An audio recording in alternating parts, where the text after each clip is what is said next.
अलैकुम, मैं हूं कुरतुलैन। गुफ्तगू करूंगी कारसाज पे होने वाले वाक़े के बारे में। कराची में कारसाज पर होने वाला वाक़या जो बहुत सारे सवालात को जन्म दे रहा है और बहुत सारे ऐसी बातें हैं जिनके ऊपर से पर्दा उठने वाला है। आया हमारे मुल्क में कानून है? आया इंसाफ मिलेगा? आया कवानीन ख़रीदे जा सकते हैं? आया इंसाफ को ख़रीदा जा सकता है या वाकई में मज़लूम को की आवाज़ को सुना जाएगा और उसे इंसाफ मिलेगा? इस पर मैं गुफ्तगू करूँगी। कारसाज का वाक़या जो अक्सर सबके मोबाइल में इस वक्त वीडियो की सूरत में मौजूद ही होगा, और वो एक दुबली पतली सी लड़की जो एक भारी भरकम गाड़ी को इस तेज़ रफ्तारी से चलाती हुई जा रही थी कि उसने ये ना देखा कि आगे जो मोटरसाइकिल पर सवार एक बुज़ुर्ग और बेटी उस बाइक पर सवार थे, उसको शायद वो नज़र भी ना आए, और वो एक्सीलरेटर पे जिस तरह से उसने पाँव रखा हुआ था वो लड़की को उड़ाती और उस बुज़ुर्ग को भी उड़ाती हुई अगली गाड़ी को हिट करती है, और 6 लोग इफ़ेक्ट होते हैं, जिसमें 2 अपनी जान से हाथ धो बैठते हैं और बाकी 4 ज़ख्मी हैं। वो जो 2 अपनी जान से हाथ धो बैठे हैं उनमें से एक लड़की जो MBA की स्टूडेंट थी और उसका वालिद पापड़ बेचकर अपनी बेटी को तालीम दिला रहा था। मेरे पास जो मैसेज आया वो उस वैन ड्राइवर का था जो उस लड़की को पिक एंड ड्रॉप दिया करता था, और उसने कहा कि ये अच्छी लड़की थी, मैं इसे पिक एंड ड्रॉप दिया करता था, लेकिन अब हालात ऐसे हो चुके थे कि उसके वालिद उससे लाना ले जाना कर रहे थे। और वो बहुत खरामा अगर आपने वीडियो में भी देखा हो तो कोई ओवर स्पीड ना थी, शायद वो सर्विस रोड ही थी, और वहाँ पर ये वाक़या हो जाता है। और इस वाक़े के होते ही वो लड़की को जब हम देखते हैं तो एक जम्मे गफ़ीर जमा होता है, लोग आसपास जमा हो जाते हैं, रेंजर्स आती है, रेस्क्यू करवाती है, और वो उस लड़की को लेकर चली जाती है। उस लड़की की बॉडी लैंग्वेज से यानी कि ऐसा महसूस होता है जैसे वो वाकई में या तो साइको है या वो नशे की हालत में है। कुछ ऐसा महसूस हो रहा था। कोई उसके चेहरे पे रंजिश नहीं थी, दुख नहीं था, रोना नहीं था, खौफ नहीं था, कुछ भी नहीं था, और वो ऐसे प्रिटेंड कर रही थी जैसे वो साइको है या वो नशे में है। और फिर होता कुछ यूँ है कि एक तहकीकात शुरू होती हैं और मालूम होता है कि वो लड़की जिसने एक्सीडेंट किया वो असल में नताशा दानिश है, जो कि गुल अहमद के ओनर की बहू और दानिश की बीवी है, जो उनका बेटा है। और वो कई कंपनीज़ को हेड भी कर रही है। उसके पास बरतानिया का लाइसेंस था, और जो गाड़ी जिससे उसने हिट किया वो तकरीबन 9 करोड़ मालियत की तो होगी, या शायद उससे कम की हो, कमोबेश इतने तक की। इतनी ही महंगी गाड़ी वो लेकर घूम रही थी रोड पर, और शायद वो दौलत का नशा था या वो किसी दवाई का नशा था, ये तो अब तहकीकात से ही मालूम होगा।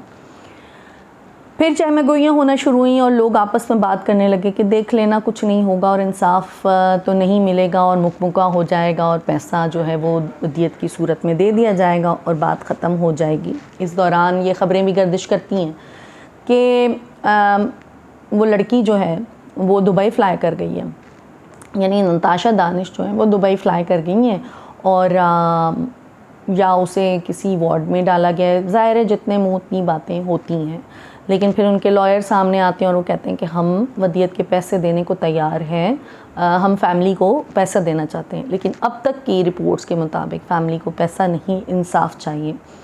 और इमरान आरिफ जो इस पूरे वाक़े में जिनका इंतकाल हुआ, इमरान आरिफ साहब थे वो, और उनके भाई इस वक्त इस केस को देख रहे हैं। बाकी तमाम चीज़ों को वही हैंडल कर रहे हैं। बहुत सी नामवर शख्सियात इस वक्त तक उनकी फ़ैमिली से मुलाकात कर चुकी हैं और उनका यही इसरार है कि वो चाहते हैं इंसाफ।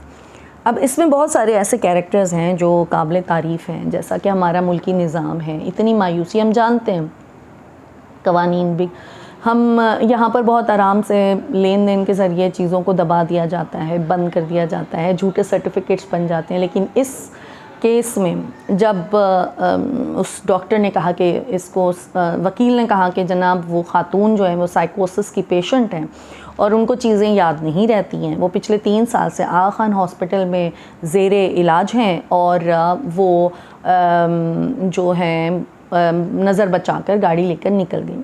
अब यहाँ पे बहुत सारे सवालात ने जन्म लिया। वो ये था कि अगर तो वो वाकई साइकोसिस की पेशेंट थी और इतने बड़े घराने की बहू और इतनी बड़े घराने की बीवी थी वो, और कंपनीज़ को हेड भी कर रही थी, तो क्या उस घर में कोई चौकीदार न था? क्या उस घर में कोई ड्राइवर न था? और अगर वो साइकोसिस की पेशेंट थी तो क्या उसके आसपास कोई अटेंडेंट न था? वो किस तरीके से गाड़ी की चाबी भी हासिल करने में कामयाब हुई और गाड़ी निकालने में भी कामयाब हो गई और वो चलती बनी? ये वो सवालात हैं जिनके जवाबात दरकार हैं, और इसका जवाब इसी तरह मिल सकता है कि सीसीटीवी फुटेज जो है उस घर के निकाले जाएं और देखा जाए कि क्या इससे पहले भी वो गाड़ी लेकर जाती रही या वाकई उसके साथ ये मामला था। फिर यकीनन ये प्रेशर पड़ा होगा उस वक्त के जिना हॉस्पिटल उनको ले जाया गया, और यकीनन हम ये जितना मैं और आप जानते हैं उस जिना हॉस्पिटल के हेड के ऊपर यकीनन प्रेशर होगा, जिनका नाम चुन्नी लाल है, कि वो एक ऐसा सर्टिफिकेट बना दें कि वो पागल डिक्लेयर हो जाए या उसको ये कह दिया जाए कि ये साइकिक केस है। लेकिन आफरीन है उस आदमी को कि वो प्रेशर में ना आए, और उन्होंने ये कहा कि वो साइको नहीं है, नफ्सियाती मसला उसके साथ नहीं है, और अल्लाह ताला उनकी जान की हिफाजत करे, उनकी हिफाजत करे। हमारी सबकी ये अब ज़िम्मेदारी है कि हम चुन्नी लाल साहब को इस उनकी बहादरी पर, उनके इंसान दोस्ती पर, उनके ज़मीर की आवाज़ उन्होंने जो सुनी है उसके ऊपर यकीनन वो दादो तहसीन के मुस्तहिक़ हैं। और ऐसा हो नहीं सकता कि हम सोच औरत human right council of Pakistan इतने बड़े साने के होने के बाद हम कोई आवाज़ ना उठाएं। इसलिए हम प्रेस क्लब के बाहर कल एहतजाज करने जा रहे हैं शाम 6 बजे। Human right council of Pakistan और सोच औरत के इश्तराक से प्रेस क्लब के बाहर शाम 6 बजे आमना आरिफ और इमरान आरिफ के लिए जस्टिस मांगने के लिए एहतजाज है। और आप सबको कॉल है, आप सब आइए, तशरीफ़ लाइए और आवाज़ बनिए, क्योंकि जब तक हम आवाज़ नहीं उठाएंगे चीज़ें ख़राब होती रहेंगी। और जब हम ये आवाज़ उठाने का ही नतीजा था कि चुन्नी लाल को हिम्मत मिली, और ये आवाज़ उठाने का ही नतीजा है कि वो ख़ातून इस वक्त जेल कस्टडी में हैं। ये आवाज़ उठाने का ही नतीजा है कि उनकी जो ज़मानत, काबिल ज़मानत उन पर दफ़ात लगाई गई, जो कि यकीनन उनको इस केस से निकालने के लिए की गई थी। और हमने मुजरिम को कटहरे तक लेकर भी जाना है, मज़लूम को इंसाफ दिलाना है और मज़लूम के साथ खड़े होना है। हम मज़लूम के साथ खड़े हैं, और यकीनन अल्लाह तबारक व तआला हमारी नीयतों को बेहतर जानता है, और जुल्म के ख़िलाफ़ ना बोलने वाला भी ज़ालिम होता है। मैं तो ज़ालिमों में से नहीं, क्या आप हैं? मैं आपका इंतज़ार करूँगी कल शाम 6 बजे प्रेस क्लब के बाहर। अल्लाह हाफ़िज़।